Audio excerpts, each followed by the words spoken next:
Hi everyone, welcome back to my channel. আজ আমি আপনাদের জন্য কুলের আচার রেসিপি নিয়ে এসেছি। কুলের আচার সকলেরই খুবই পছন্দের হয়। এই কুলের আচার কিভাবে তৈরি করা হয় আজকে আমি দেখিয়ে দিব এই ভিডিওটিতে। তো চলুন বন্ধুরা, দেখে নেওয়া যাক আজকের এই কুলের আচার রেসিপিটি। কুলের আচার তৈরি করার জন্য আচারের জন্য আগে মশলাটা আমি তৈরি করে নেব। এখানে আমি একটা শুকনো কড়াই বসিয়ে দিয়েছি। কড়াইটা আমার গরম হয়ে গেছে। এর মধ্যে কিছু মশলা নিয়েছি।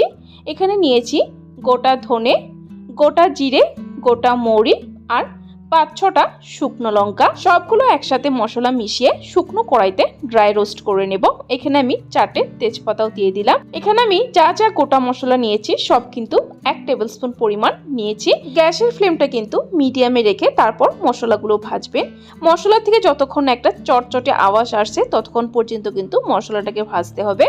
দেখুন মশলাটার কালারও চেঞ্জ হয়েছে আর মশলা থেকে কিন্তু একটা চটচটে শব্দ শোনা যাচ্ছে, তার মানে আমার মশলাটা ভেজে নেওয়া হয়ে গেছে। এখন গ্যাসের ফ্লেমটা বন্ধ করে মশলাটাকে ভালো করে ঠান্ডা করে মিক্সিং জারে নিয়ে গুঁড়ো করে নিতে হবে। তো দেখুন বন্ধুরা, মশলাটা আমার ঠান্ডা হয়ে গেছে। আমি মিক্সিং জারের মধ্যে মশলাটা নিয়ে নিচ্ছি।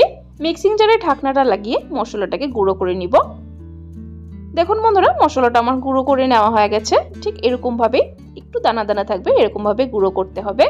তারপর দেখে নিচ্ছি এখানে কুলগুলোকে ধুয়ে ভালো করে পরিষ্কার করে নিয়েছি। এখানে আমি কুলের যে ডাঁটিগুলো আছে সেগুলো কিন্তু ফেলে দিয়েছি। এখানে আমি 250 গ্রাম কুল নিয়েছি। তারপর এখানে নিয়েছি 250 গ্রাম আখের গুড়। যে পরিমাণে আমি কুল নিয়েছি সেই সেম পরিমাণে আমি গুড় নিয়েছি। আর আচারে কিন্তু আখের গুড়টা ইউজ করা হয়। আর এই আচারের মধ্যে কি কি লাগবে আগে দেখিয়ে দিচ্ছি। এখানে আমি একটা কড়াইতে দিয়ে দিলাম 1 টেবিলস্পুন পরিমাণ সরষের তেল। তেলটা আমার গরম হয়ে গেলে এর মধ্যে দেব ফোড়নে 5 ফোড়ন আর দিয়ে দিব 4-5টে শুকনো লঙ্কা। লঙ্কাটা আপনাদের স্বাদ অনুযায়ী দেবেন, যতটুকু ঝাল পছন্দ করেন ততটুকুই দেবেন। ফোড়নটাকে একটু সময় ভেজে নেব। দেখুন ফোড়নটা আমার ভেজে নেওয়া হয়ে গেছে। এখন এর মধ্যে দিয়ে দিব ধুয়ে রাখা কুলগুলো। দেখুন বন্ধুরা, কুলগুলোকে ঢেলে দিয়েছি। এখন কুলগুলোকে তেলের সাথে ভালো করে মিক্স করে নেড়ে চেড়ে নিতে হবে।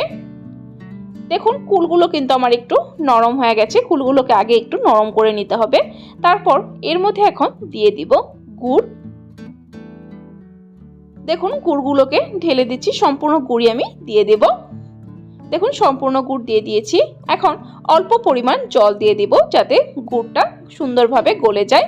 জলটাকে দিয়ে একটু সময়ের জন্য ঢাকা দিয়ে দিব যাতে গুড়টাও খুব সুন্দরভাবে গলে যায়। এই সময় গ্যাসের ফ্লেমটা কিন্তু লোতে রাখবেন। ঠিক 2 মিনিট পর আমি ঢাকনাটা তুলে দিচ্ছি। দেখুন গুড়টা কিন্তু খুব সুন্দরভাবে গলে গেছে। আমি আরেকটু ভালো করে মিশিয়ে নেব কুলের সাথে। দেখুন গুড়টা কিন্তু একদমই ভালো করে গলে গেছে। এখন এর মধ্যে দিয়ে দিলাম অল্প পরিমাণ নুন। এখানে আমি 1 টিস্পুন পরিমাণ নুন দিয়ে দিয়েছি আর দিয়ে দিলাম 1 টিস্পুন পরিমাণ বিট নুন। বিট নুনে কিন্তু আচারে খুবই ভালো একটা টেস্ট আসে। এখন নুনের সাথে ভালো করে আবার গুড়ের সাথে মিক্স করে নেব। তারপর ভেজে রাখা মশলাটাকে দিয়ে দেব। মশলাটাকে দিয়ে আবার ভালো করে অল্প সময় মিক্স করে নেব। গ্যাসের ফ্লেমটা মিডিয়ামে রেখে কিন্তু আচারটা তৈরি করবেন। সো দেখুন বন্ধুরা, আচারটা কিন্তু আমার বেশ ঘন হয়ে গেছে। ঠান্ডা হওয়ার পর আরও ঘন হয়ে যাবে। আচারটা আমার তৈরি হয়ে গেছে। ঠান্ডা হওয়ার পর আমি পরিবেশন করে নিচ্ছি। এই আচারটা ঠান্ডা হওয়ার পর একটা গ্লাসের জারে রেখে দেবেন। 1 বছরও কিন্তু এই আচারটা কিছু খারাপ হবে না। মাঝে মধ্যে পারলে একটু রোদে দেবেন, দেখবেন খুব সুন্দরভাবে কিন্তু 1 বছর ধরে আচারটা খেতে পারবেন। বন্ধুরা, আমার আজকের এই কুলের আচার রেসিপিটি আপনাদের কাছে কেমন লেগেছে ট্রাই করে কমেন্ট বক্সে অবশ্যই জানাবেন। আর যদি আজকের এই রেসিপিটি আপনাদের ভালো লেগে থাকে একটা লাইক দিয়ে দিবেন।